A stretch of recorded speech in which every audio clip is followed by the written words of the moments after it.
প্রিয় সিজারিয়ান মা, কেউ তোমাকে বলে না পিঠে সেই সূচের যন্ত্রণা কেমন লাগে। কেউ বলে না কিভাবে তোমার হাত কাঁপে যখন তুমি নিঃশব্দে নিজের শরীর অন্যদের হাতে তুলে দাও, শুধু তোমার সন্তানের প্রাণ বাঁচানোর আশায়। তারা বলে না সিজারিয়ান টেবিলে শুয়ে তুমি কিভাবে সিলিংয়ের দিকে তাকিয়ে থাকো, ভেতর ভেতর কাঁদতে কাঁদতে নিজের সন্তানের কাছে প্রতিশ্রুতিও দাও, প্রভু, শুধু আমার বাচ্চাটা যেন ভালো থাকে।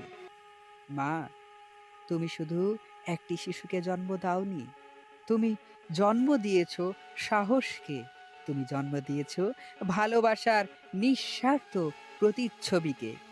তোমার সেই দাগ, ওটা কোনো ক্ষত নয়, ওটা তোমার শক্তি, তোমার আত্মত্যাগের এক উজ্জ্বল চিহ্ন।